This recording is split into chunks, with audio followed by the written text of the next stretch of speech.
The serious world building begins here.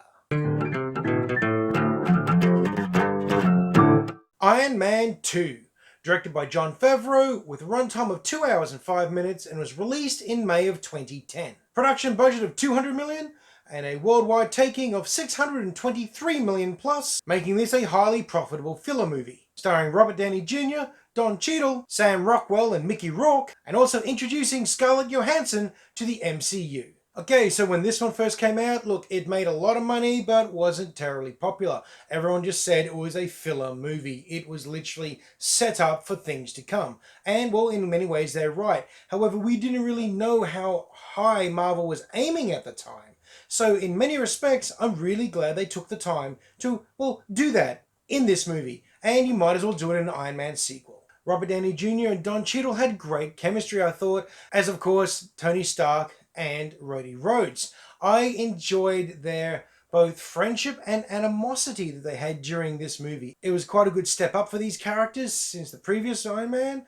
I really like the dynamic. I really enjoy these two on screen. On the flip side, you got Sam Rockwell and Mickey Rourke, Justin Hammer and Whiplash. Okay, straight up, Whiplash, yeah, whatever. Rourke does a pretty good job as this character, but this character really was never anything that big to begin with. He gets probably the best treatment he's ever got in this movie, and even that's kind of alright. Justin Hammer, I really enjoyed Justin Hammer in this movie. He is such an annoying Tony Stark light, and it's fun to watch. And of course, we get on Black Widow, and fanboys and girls rejoice this. Finally, she's on the screen, and what an addition to the hero lineup she is. The story is all about the fact that Tony Stark is dying. He's dying from the palladium poisoning in his chest. It's an amalgamation of several different storylines from the Marvel Comics. It's quite a blend of several different ideas. His self-destructive personality type when it's all coming to pieces, the way he's given away his toys, he's thrown away his art collection, he's pretty much surrendering his company to Pepper Potts because he thinks he's dying and he doesn't know what to do or how to handle this. And in that, they jam in the War Machine story arc, the Black Widow story arc, Hammer Industries story arc, Whiplash's origin, Tony Stark's unresolved daddy issues, Nick Fury presenting his influence. They all kind of pack it together. Now, if they hadn't have done that, if they'd just taken a couple of these elements, it probably would have been a more concise movie, probably a better story, but at the same time, they were world building. This was their chance to try to set a bigger picture with as many elements as they could.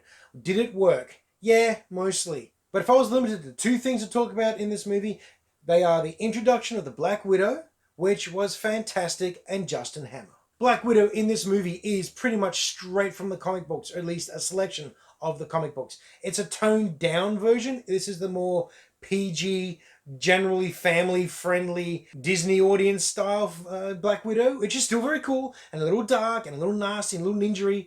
Nothing like the comics, but still very, very cool. And it was great to get her on board. This is when I really started to get excited for where they were taking this. It's almost a Black Widow origin story, or is at least an introduction story, a proper introduction arc. Next is Justin Hammer. Sam Rockwell does such a good job at this character. You really don't like seeing him on screen.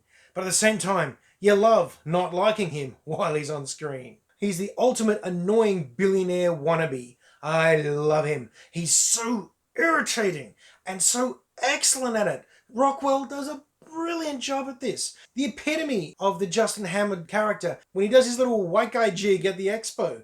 When you see that little scene, that is just perfect. It's terrible.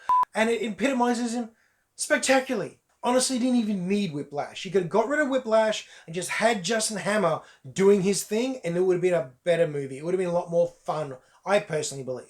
So at the end of the day, this is a perfectly serviceable and quite enjoyable collection of scenes, collection of references to the wider universe. This is a world-building movie. This is a fairly necessary part of Phase 1. It honestly wouldn't be the same without this movie. It is, to many people, disappointing that they wasted a whole movie on this sort of thing. But again, they needed to do this. This is a necessary part of a large-scale operation.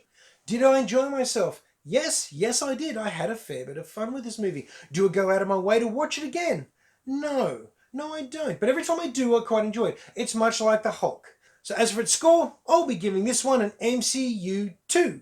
Not as good as Iron Man 1, but a very important MCU building block. There you go, a compact review of Iron Man 2. It rhymed. What do you think of this movie? Where would you put it in the rating scale? Hope you've had a good time, hope you're having a great week, and you find some time to go and watch a movie.